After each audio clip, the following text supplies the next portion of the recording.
say never meet your heroes. And I would say that's probably true, but I think an exception is going to be made here today. Um, but let me start with a question which I don't think you've ever been asked, ever. And I went through a lot of interviews, and I didn't want this interview to be a greatest hits of all the questions you've already answered. To me, that's not interesting for either myself, you, or the audience. So here's the question. And it's going to frame, I think, our entire conversation. And I'm going to give you some context. So, Heart, Rock and Roll Hall of Fame, platinum albums in the 70s, sold out concert stadiums in the 70s and still even now. Some of the greatest songs written in terms of, Barracuda, Crazy on You, Magic Man, Straight On. Everyone knows those things. Here's my question. Do you think Heart, with all that information and history, is still an underrated band? Absolutely. I just can't believe how all these other groups and entities get so much attention, and Heart is really left out of the conversation so much. It's just surprising to me. Okay, and so I knew you were going to say yes, and I'm glad you're like emphatic and quick about it. So the second question, because I want to bring your brother in, who I know passed away last August, and him especially, and you have had the greatest respect and audit for what Heart was. Again, I believe in several truths can exist simultaneously. And of course, Ann and Nancy Wilson were a huge part of it. And they continue to make amazing albums of the century. And they're on tour. And we'll talk about that. But nobody captured the band as well as you or your brother. And I want you to tell me, what did people miss? Like, if there's people who are going to be watching, listening to this interview and go, yeah, I'm a big Heart fan. And yeah. But what did they miss? Yeah, well, it's something that is still missing today, I think, in the band. At the beginning, we established a spirit in which we did things, and it was a spirit of democracy, inclusiveness, generosity, and joy. For instance, in band practice, we were always innovating, and everybody would have ideas, and we always listened to everybody's ideas. And when an idea was good, there'd be no doubt. Everybody in the room go, yeah, we'll do that one. And that was really a great way to have a band. And then there were times when, like, there's one time in particular when, as a club band, we would go to the Vancouver Coliseum and see the Eagles or Zeppelin or whoever. And we're down there, oh, I wish we could be on that stage for these years, And finally, when we got to headline the Coliseum, it was such a victory for us. And Seattle, I think, is only like 80 miles south, and that's where we're from. So we invited a ton of friends to come up. And so after the show that night, we had rented this restaurant, Orestes Greek restaurant, because we just loved that restaurant. So we rented the whole restaurant and had all our friends come and just had a great time. And open bar, we paid for all the meals. That's the spirit of Heart. And some of these things, over time, when we were more successful, they got kind of a little bit watered down, and I think we Mm. that spirit was just kind of lost a little bit. But I think most people aren't aware of the essence of that spirit, which was uh, something that humankind needed from the get-go to survive. Because when we were cavemen, we soon found that you couldn't just go hunt that animal. You needed a couple of friends to help you out. And that sort of thing. We need each other. We are interdependent. So that interdependency was a built-in factor of heart. So then after Mike and I left, and after Mike DeRocher and Steve Fossen were fired, or whatever you would call it, Yeah, yeah. uh, then it was no longer that kind of democratic thing. It was the Ann and Nancy show, which isn't bad because they certainly had the credentials, the talent, and the drive to make it that way. But there was something very definitely had changed about the spirit of the band. Well, I love the way you answered that with the spirit word. I'm going to continue on uh, with my next question about that, but I do want to stay with the band, and because again, I believe in self truths can exist. I believe in positivity, and so do you. Um, all the members of that uh, heart group from the '70s, they're all still alive. Um, and that's the fragility of our lives. Uh, it's as we get older, we know what happens, especially with musicians and things. But for a band of that quality and that spirit and that magic, for all those members to be alive, and like I said, they're obviously the hardest touring with the sisters, and but the delta between the spirit heart and what is on stage now, again, Ann and Nancy Wilson are tremendous musicians and humans, and but the delta between what is currently going on stage versus what could have been in terms of a very unique reunification and to showcase that energy of the band from the '70s is really big, and it's not minor. And right now, I had an opportunity to see the band.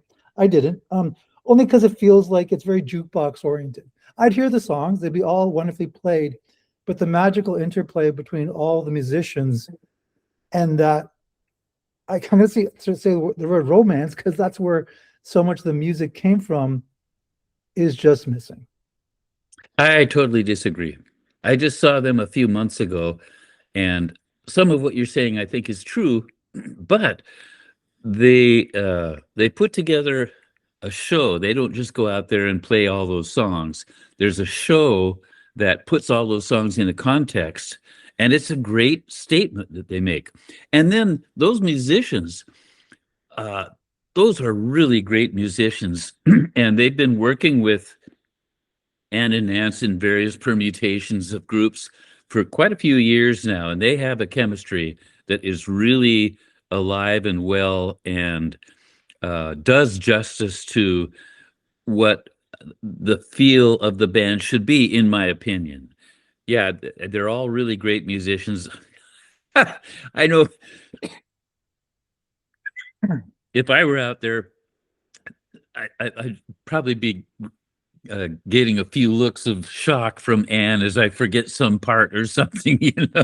No, I Well, think yeah, the band is I, really good, and I well, think the interaction in the players is really good. I love your answer. It would have been easy for her to come back with an affirmation, but I love your answer because it just shows how honest and truthful you are. um, that you are very quick to say no. Uh, they actually have a really tight band, and they've worked with them for a while. And I know some of the musicians, but again, because so many truths can maybe from a selfish point of view, because so many bands who do tour from that era or even later, it's they don't have all the original members, and that's okay. Things happen, whether it's the passing of members or just you have fallouts, and that's just like life and stuff happens. I get it, but I think for me, because I have such a, and I still have this romantic idea of that band, and going back to the first question, that its whole full audit was never fully realized. Oh, absolutely, that's true. And you speak for a lot of people. So many people would like to see us get back together and resume that magic that that we had. That would be fantastic. And I've Yeah, tried to make that happen over and over and over. Yeah, it's probably not going to happen. no, no, But so going back to the spirit part, I watch a lot of your live performances, and you always have the right energy, had the right energy for every song, whether it was a playfulness from Say Hello, and you'd have this whimsical smile, like there's a lightness, or whether it was manic in terms of Magic Man or Barracuda, and here's a time for me to be like just hopping all over the stage, or that really soft, quiet, tranquil moment when you're playing Love Alive with Nancy and you're staring at her guitar Mm. and there's a quietness. So, where does that malleable spirit of, did it come because of the music and you just got more, or did you bring this spirit into the band? let's look at what makes music popular, especially after the 1950s. With the advent of the Beatles and the British invasion, we experienced real intelligence, real clever uh, poetry and brilliance behind the concept of songs, and that sold really well because this world needs intelligence. It needs maturity, mature minds and hearts at the helm. Without that, we are doomed, I think. So, like back in the dark ages, the world was this hell, all this these atrocities going on. It was just a nightmare.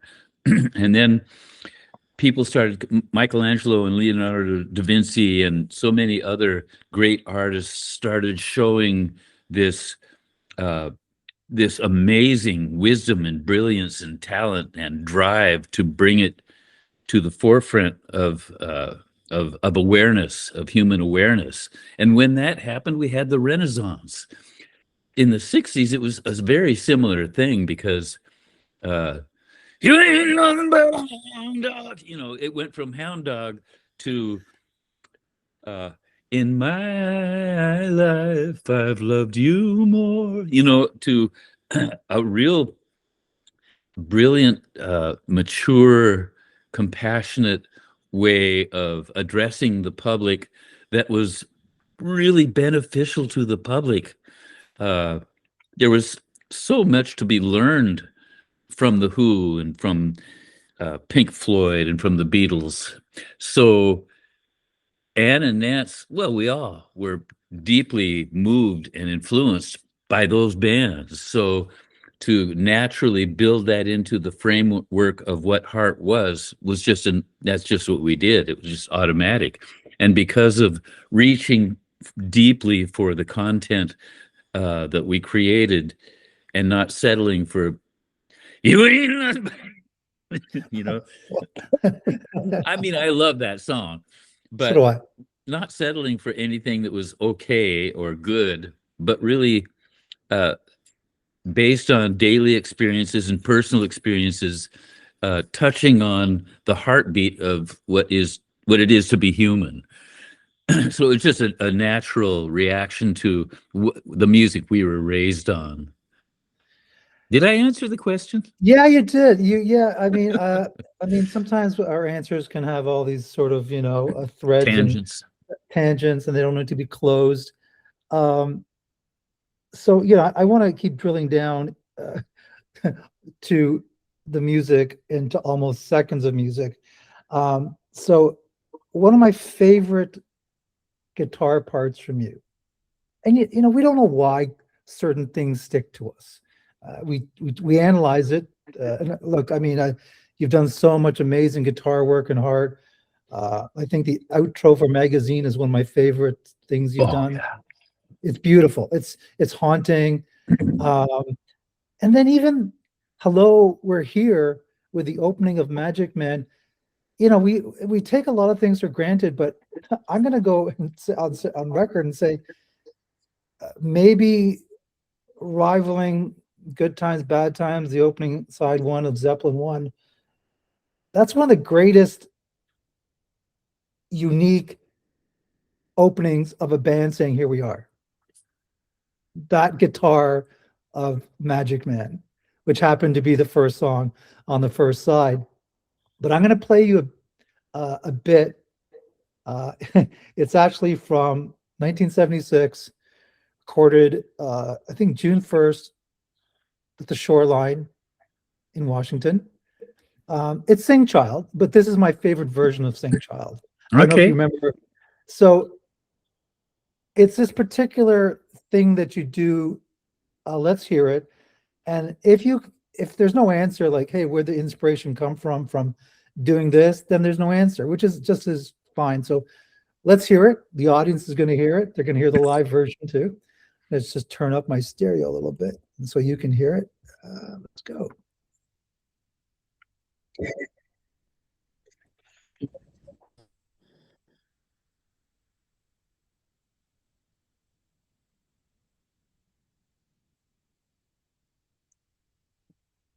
I'm not hearing anything.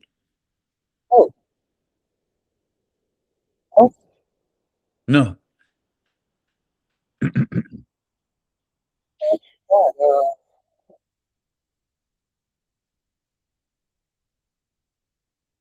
I mean, it's the part that I'm referring to is after all that meticulous guitar and drumming, as you come out of that solo, there's a nice warm tone. And that's a tone which is kind of throughout Dreamboat Annie. I Uh, want to hear it. yeah, I know it. I don't know. I got my stereo blasting. I don't know why you can't hear it, because if you can hear my voice, let's try one Yeah. more time. Let's try one more time. Maybe if I put it through, I know this is the way to do it. Let's change the speakers to inside. Okay, we can we'll just pause on that. But I just want so your guitar. I mean, I mean again, I've listened to a lot of interviews, and maybe it's good I haven't found the interview where they talk about your influences, and maybe you've already talked about life and a lot of things. And of course, I'm sure Jimmy Page was influenced, but your particular style, both technical and physical, where did that come from, or as much as you can share, where that, especially live, but in the studio, yeah, what are the influences where you Hmm. felt like where, yeah, I'm taking a bit from this, but I'm making it Roger Fisher? Okay, so let's look at the crux of musicianship. Uh, a musician has been influenced by their familial upbringing, their mom and dad, aunts and uncles, what those people did for their joy, and just the where did their energy, their specific little kind of energy, come from. So our parents, the whole family's Norwegian, and we hold the Norwegians in very high regard. And mom and dad used to love to party, and they would have people over all the time. They'd be smoking and drinking too much and just having so much fun. So that was uh, built into our genes. We loved that, and that was part of our energy. And then, uh, as a family, we built our own home out of scavenged lumber and recycled this and recycled that my dad took home from work. He was a carpenter, and the family built our own house. So that was part of our inner structure. And then uh, one day, Brother Mike said to me, "You know, something that really bugs me? Mom and Dad named us names that are normal names. Other people have these names. We can't have that. Let's think of our own names." Uh, so he said, "How about Bash? We'll call ourselves Bash, and we'll both have the same name." and so then I said, "Okay." you know. And so he thought about it some more, and he says, "But Bash, everybody says that B the same. What if it was Bash, where you put your tongue against the inside of your upper lip and go bash? Okay, we've just invented a new letter, and it's a combination of a D and a B, Bash. So we invented our own letter, and that was our name for each other. I was Bash, he was Bash. And so that we had this originality thing built into us where we just didn't want to be like other people. And then I don't know where I got all the energy, but I seem to be a very energetic person. And so then mom and dad had various vinyl albums kicking around, The Ventures, Howard Roberts, uh, Chet Atkins. Yeah, it was just odd how guitar oriented it was. So I didn't start playing guitar until I was 15. And when you read my brother and my book, All Told, you'll read the story behind how I started playing guitar, which is a real juicy story. Uh, but yeah, and so I would practice 8 hours a day at just chromatic scales. I didn't know what I was doing. I just knew I was doing it. And uh, about a year after I started playing, I realized, whoa, this is all wrong. I've got to start over and start doing things correctly for it to work properly. So that was a real good, humbling lesson. But uh, so then we had our various bands. Our first band, our first real band was the Army, and we were really good at playing the Beatles. We had three good singers in the band, and so the Beatles were a huge influence. Including Then, yourself, right? A singer? yeah, yeah. Okay, yeah, perfect. Yeah. Although some people would disagree, but Well, we could sing Beatles harmonies really well. And uh, then my brother told me about this guitar player. His name was Eric Clapton, and he said I should hear it. So I did. I heard him, and I thought, whoa, that's a step beyond anybody else. And then we heard that Cream were coming to town, and we went down to this place, the Elks Club, or one of those kinds of places in Seattle. That might not be the right name, but it was probably about a maybe 800 seat venue, and it was their Cream's first time in Seattle. And these were the hippie days, and there was these big pots of incense burning on each side of the floor to either side of the stage, and an enwrapped audience. And I was down there thinking, I'm watching the cream of the musicians in the world today. These are the best rock musicians in the world, and I I jumped up on the stage, right, just to the right of center, and sat there on the front of the stage watching Eric. And nobody kicked me off. I watched the whole rest of the show from that vantage point. That wow. that it still amazes me today that was allowed. So that was a huge influence. And then uh, before I ever heard Led Zeppelin, there was this little music store near Seattle where we were in there, and the guy demonstrated a theremin, and it wasn't all that much money, so I bought it. And I also bought a violin bow. And so I was using a theremin and a violin bow before I knew that Jimmy Page existed, because there's some kind of uh, we do have some kind of chemistry between us. It seems undeniable. Uh, so, and then I love the Yardbirds, especially Jeff Beck's input. So my trifecta of influence was Beck, Page, and Clapton, and Hmm. that combination was real. It was a good. It was a good influence, I think. So then I would copy their stuff. When Hart used to play in clubs in Vancouver, BC, we were so damn good. And I had those Jimmy Page solos nailed. I could not only play all the notes, but I dug and I felt the spirit of these people. And so I had that. It's like when you see like an 8-year-old today playing blues and they sound like an old black blues guy. It's because they've grokked that spirit. When you grok that spirit, you've got it, you know?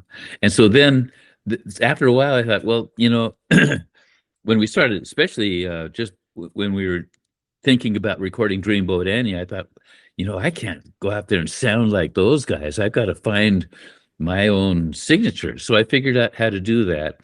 And that secret will be in our book, All Told, as well. But So, sorry, can you talk more about the book in terms of how long it's taken to write, and is it coming out or has it come out?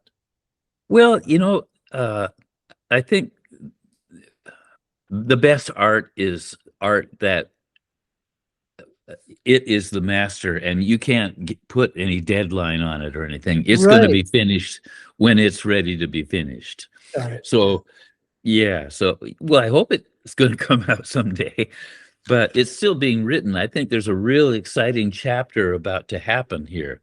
Uh, but Brother Mike and I started the book a long time Yes. ago. And then I've been journaling for many years. So there will be a pretty broad palette of things to choose from. But I've lost my place. Where was I going? That's okay. That's okay. I do that all the time. It's okay to Oh, just the influence, the guitar influences. Yeah. influences. Yeah. So then I had this real high energy, uh, kind of my own little signature starting. And then we hooked up with Ann and Nance. And I remember sitting around with Nance saying, well, show me some of the songs you've written. She played me these songs that were so good, like uh, Treat Me Well, before it was ever recorded. Such a good, mature, sincere, real message. And it turned out that I didn't treat her so well. But then we all didn't treat each other very well there for a while. Yes. Yeah. But so she was really a big influence too, and I to her. I mean, I don't think she'd be kicking on stage to this day had she not been standing beside me. Well, well, and that's Uh, where, like, I think the interplay between you two, of course, during the height of your relationship with her as well. And so the question I wanted to ask, and I've kind of asked it, but I want to focus on it. What was that space like, especially when you'd play Love Alive, where, you're always, it seemed like, watching her play guitar in that opening acoustic moment? What was the energy like? What did it feel like to you as a human being to be in that moment with her? Like, if you can describe it, and even if you can't describe it, that's describing it. So just, I'll let you just, like, what did it feel like that moment? so back to the constitution of a human, uh, when they're learning music and when they're becoming involved with other musicians and playing together. Uh, how deep do they feel the music? What level are they communicating on? So Nance and I uh, had a very deep emotional, spiritual embracement of music. And when we played it together, like Soul of the Sea, you know, we both are just feeling that song so much. And I know for a fact that I know that telepathy is real, that humankind haven't stepped up to the plateau that we're capable of, and that people go, oh, telepathy, woo woo, but no, no, no. Telepathy is real. Animals do that all the time. Exactly. And when musicians have played for a long time, like this happened in Heart, we'd be playing along, and all of a sudden the whole band would make a mistake at the same time, just out of the blue, and we'd look at each other like, what the hell was that? There is an interplay of consciousness that happens, uh, whether you know it or uh, uh, appreciate it or not. But she and I would really lock into this zone and create a musical landscape upon which the listener would be consumed. Like in Mistral Wind, we take the audience to this other place, and it's so real. It gives you goosebumps. It's magical. It's absolutely transporting. So that's what it was like to play side by Right. side with her. And you've referred to her many times as interview as Nance, and that's a really warm way. Like that was the word, of course, you called her Nance, but in 2026, with all that's settled and where you are now, it's a very positive moving forward affection. It seems like you have a very healthy and happy and hopeful outlook for you, what the band meant, even for the future. And just by her referring to her as Nance, I think illustrates what kind of human being you are. So it's just a comment. It's not so much a question, but I think it just goes Well, to, she's a dear friend. We're still yeah, communicating to this day, and uh, I've been contributing to what's going to be on the next Heart album, which is being recorded this spring. So, nice. uh, it, love, real love, is too precious to waste, to ignore, to throw under the bus. I was really pissed off uh, when I left the band. I was relieved at the same time, because if I would have stayed in the band, I probably wouldn't be alive now, because I'm a party animal. And uh, but I was angry too for quite a while. And then after a while, I realized, you know, the way it happened, it had to happen exactly the way it did. Everything in the Sure. universe is unfolding the way it's I agree. supposed to. Yeah. So when you can embrace that truth, it just makes everything so much easier, because then there's no need for any anger or regret or anything like that. You're just watching the movie, and from a peaceful, silent place. So you're the silent observer, which I think is the absolute best position you can ever come from as a human being. That's why I meditate every day and practice meditation throughout the day. The word meditation uh, is misleading, I think, and it's insulting to what meditation really is. When when you know how to get to that place where there's nothing going on, that little instant of nothingness, when you know how to get there, that's the most valuable thing you'll ever have in your life. Because, partly because, when you face that amazing event that's going to happen to all of us, called death, if you can be in that space, you're good. If you're going, no, no, then it's no fun. Well, a lot of the answers you've given so far are to questions that I haven't asked directly, but because you've woven this narrative and story and reflected upon this whole idea of the silent observer. There's a word called Cottawampel. It's one of my favorite words. It means purposeful movement in no particular direction. And Cardelwumple? Cottawampel, Codddiwomple. purposeful movement, but no particular direction. And I've even written about that. I'm not the driver in my car, I'm a passenger. So sometimes it wipes out. Um, and, but I just trust the process as opposed to having my hands, if I use the metaphor, too tightly on the wheel at 10 o'clock, 2 o'clock, where are we going to go?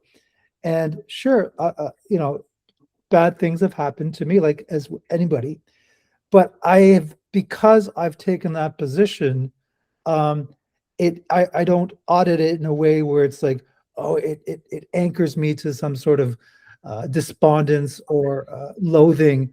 It's a peaceful acceptance of this is what my life will be.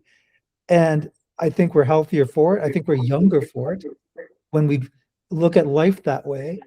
Um, but you mentioned writing and journaling. And when I went to your website, one of the things which intrigues me about anybody, but I rarely see it with musicians, especially as accomplished ones as yourself, you're writing blogs. And up until 22, you wrote blogs.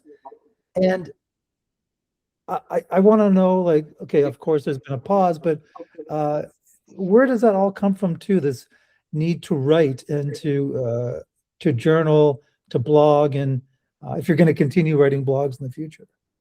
Yeah, I think uh,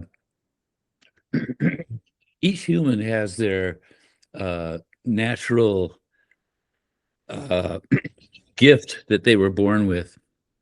And when you can see what that is and do it daily, practice it, and if it's something that you can make money with, then that's your path in life. So, and then, you know, many humans have multiple gifts. So, and then some people know that they have these gifts, but they don't want to share them for various reasons, not necessarily selfishness. So, uh, I I see myself as someone who really has something that should be shared because I have so much joy and good health and uh, a drive to stay young and stay able to serve people with whatever intelligence and wisdom I can find in here. So that writing, I think there's good writing in those blogs. I think there's information there that people can really benefit from. If it were being done for the wrong reasons, like, yeah, look at me, I can meditate, and well, I can meditate even better than you. If you got some kind of ego thing going on with it, then maybe you shouldn't be writing. And also other things that are written. I see all these cliche uh, things that are being kind of gleaned from other things that these authors have read, and that's kind of cheating in a way to me to come up with a product that you can see is popular in today's market. But to be able to give an original perspective on a known quantity, like uh, mourning someone's death, or uh, the wisdom of paying more attention to your dog because they're really smart. Certain topics are really well worth writing about if you can offer something of value to people. So that's just a natural tendency, and it's based on the confidence that you have something worth sharing. Well, yeah, and I think just to write, write anything, but it's unique to your soul. And I think heart, you represent the wisdom words of David Bowie, and I use this Bowie phrase often. He said, "Never play the gallery; you'll produce your worst work." And when you try to fulfill other people's expectations, you will produce your worst work. And so, the best of heart, the best of you, and I'm going to go full circle now for this interview, because I asked about was Hart underrated, undervalued, underappreciated. And the central theme of the band uh, was love, but not a kitschy, campy. It was deep and heavy. Like it was like if you listen to the music and the spaces in between the notes and the lyrics and the energy, uh, it was heavy. Like it was really, it got to the core of everything. And maybe did that allow you, like, for example, uh, one of my first, actually, the first bootleg I ever bought, bootleg vinyl, was in the early 80s. I spent a crazy amount of money for it, I think $40. But I only bought it because uh, it was a Heart concert, which had a cover of the Rover. And Right. right. And look, I can say this. I mean, I've listened to a lot of music. I'm a big Zeppelin fan. I love all kinds of music, but that live version wasn't the studio version. That live version is the best live version I've heard of the Rover, including the band that created it. And you got like that opening riff, the whole thing, which makes the Rover such a great song, is it's got this kind of dirty potential to really get, and you do it. And so you had that kind of a part of Heart, which was Heart. You had Devil Delight, which was part of Heart, but you also had like Soul to Sea, Sylvan Song, Treat Me Well, and the spectrum. I don't think, yes, maybe among fans who understand and love the music, but for a band that has had so much recognition, Rock and Roll Hall of Fame, there's still so much that's missing in terms of interpretation and value. And I think that love theme, uh, it just seemed like it was an agreed upon contract with everybody in the band that we are going to explore the deepest parts of love. Just, I don't know if you can comment on that, because it seems like a great way to sort of end this interview on love and Heart. Yeah. Yeah. Well, when when we first got together, uh, we had Anne in the band, but uh, going over to Anne's parents' house and walking up the stairs and seeing a picture of her younger sister, my world melted, and it was one of those things. It's uncanny. It's just out of the blue, just bam, and this life-changing thing just happens just by looking at a photograph. So then, after we moved to Canada, and uh, we'd been going for a while, and Nance joined, and then Nance and I got together. It was my brother was with Anne, and I was with Nancy, and we were living in various different places together, and it was uh, really, really deeply romantic, love-filled scenario. And so that was the foundation of the band, that feeling. And when we would go on tour, we were really supportive of each other. And because it's not easy keeping your ship, uh, stable out at rough seas when you're encountering all kinds of weird stuff. So it was really a, a mutual uh, appreciation and heartfelt uh, cement that held us together until other forces put cracks in it. Yeah. Uh, I mean, I think again, going back to the Bowie quote, I mean, it seems like Hart played for Hart for most of it. Of course, you want to uh, be famous, get bigger, and play on that stage and all that. But at the end of the day, do you feel like you didn't make too many compromises in making the music? Like this is, if someone was to go, here's Dreamboat Annie, Little Queen, Magazine, Dog and Butterfly, in terms of the classic albums that include the classic lineup. Uh, do you think that this is like, this is we did the best we could? This is it. Yeah, yeah, yeah, yeah. Under the circumstances in Under the that circle. context, yeah, we did the best we could, and we never uh, compromised in the sense that we never tried to compose. Let's see, we're getting into the disco era now. Let's write a disco song. So Straight On comes out. I mean, there was that influence. We were influenced Sure. by what was around us, but the songs were influenced by what happened on a daily basis in our lives. So, no, we always in the original lineup maintained integrity in our work. Okay. Last question. And what is Roger Fisher up to these days? I know you live in Monroe, Washington, which is about 30 minutes outside of Seattle. Describe, because the ordinary is extraordinary. And we've talked a lot about music, but to me, every day is extraordinary.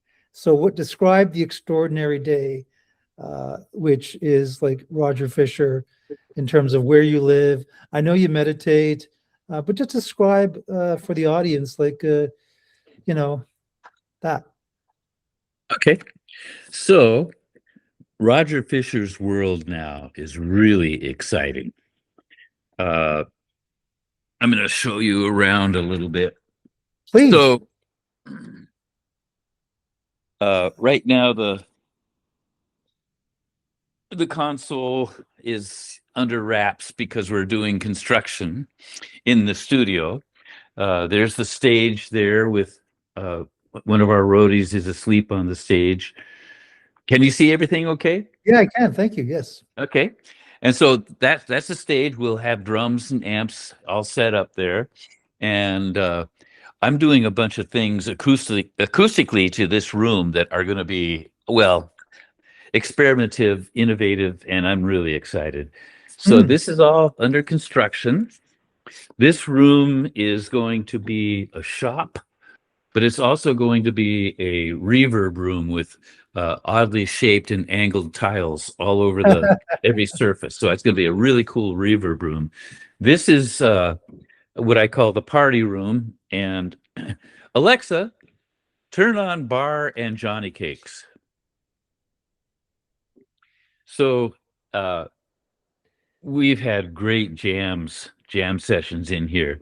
There's the entryway, and it's this room has such a great vibe for making music Oh, in. yes. Yeah. And then I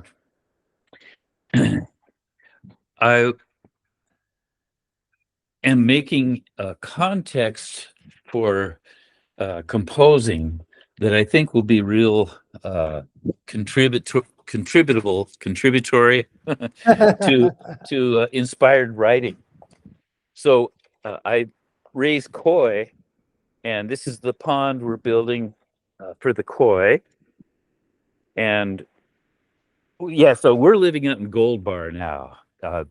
It's Okay. a half hour away from Monroe, but yeah. So at our old koi pond, I'd be in there every day year round with the koi. So I'll be in here every day year round with the koi as well. And then all this is just under construction. It's going to be fantastic.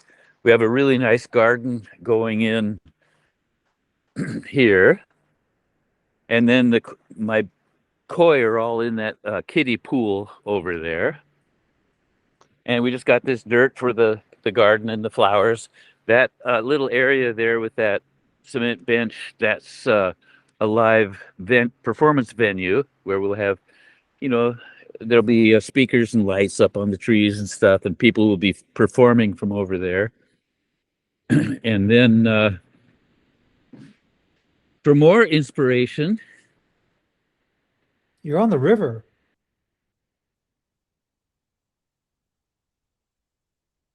This is our home. Wow.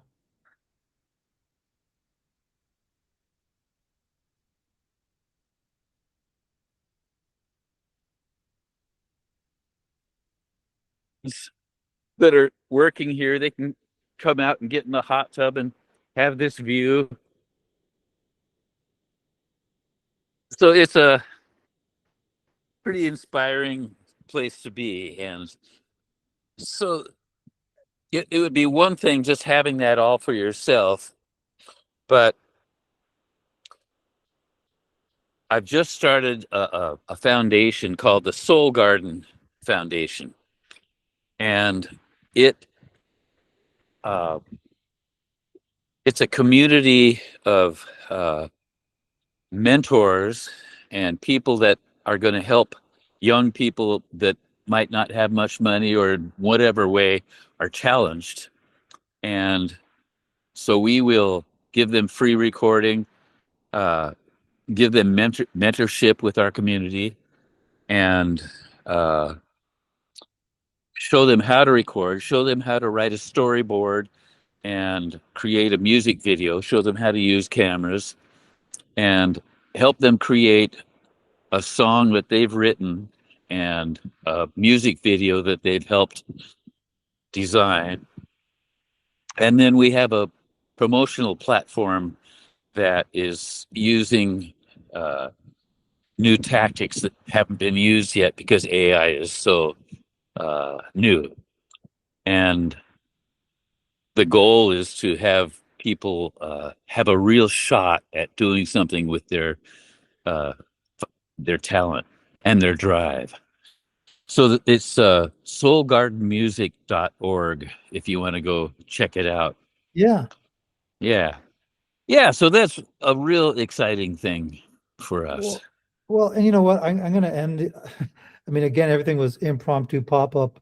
I think the best place to end this interview, although I could talk for hours, is outdoors, because I think that's so much of the energy and spirit of the band came from, being near water and nature. And as you're walking, I'll just maybe one last, because there's never a last, but I think, you know, you as a guitarist, you know, if you Google a YouTube, like the Sing Child, there's Roger Fisher, Beast, underrated. But after talking to you, it doesn't seem like you, quote unquote, care about where you sit in the pantheon of guitarists. That's for others to decide. You're at peace in terms of with everything you've created. Am I correct in saying that?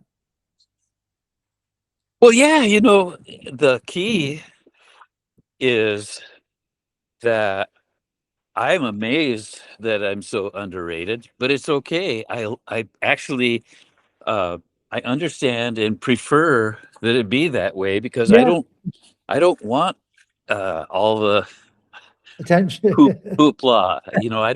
I just want to be left alone and create my little paradise out here. And so I'm perfectly happy with that.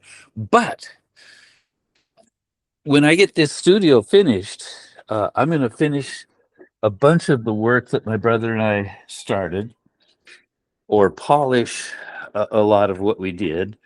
And I really would like to get some attention and get that music out there because we worked our butts off creating it and it's good in my opinion, and I would like it to see the light of day. So uh I'm Well, very how about very then we continue this conversation when your studio is done, because so we can help promote all the work that you're doing. that would be great. Yeah, let's focus in on, we've already, I mean, this has been an amazing interview. I've learned so much about you, the band, the stories, you as a storyteller. And we can put this to bed a little bit, still some rustling around. But the next time that we meet, and maybe I have a friend in Seattle, maybe we can do this in person, but I'd like to focus in on you in the future. Yeah, that'd be great because this foundation, it's really exciting. It's such a good uh noble direction. And what the world needs is more create music is such a strong influence in the world, so we need good musicians who are intelligent enough to grasp the brink that we're sitting on existentially, and bring something to the table that's helpful, you know. And then also the new music. I think that people are just going to really get off when they see our Mike and I have a very, very cool vision. Had we still have, I still Sure. have the Of vision course. that we had, and it's a big, broad brushstroke of brilliance, in my opinion. And so, if a mass audience could appreciate that, I would think that that would be pretty cool. Okay. Well, and let's see if we can make this interview in person. If I can maybe get out to Seattle and we can oh my dog my dog is sleeping. What kind of dog is that? It's a sheepadoodle. And is it licking your wounds or something? Your cuts and Yeah, well, yeah. These are the wounds that I incur playing with them, from because we from we we play real rough. We really well, do. well, Roger Fisher, Roger, thank you so much for your time and telling all these wonderful stories and answering these questions honestly, candidly. I hope it's given a lot of people who are going to be watching this interview an insight into not just you, but of course the band, and have a better appreciation for all the work that you contributed to Heart. Thanks so much, Sunil. It was really fun talking with you today. You too, Roger. We'll stay in touch.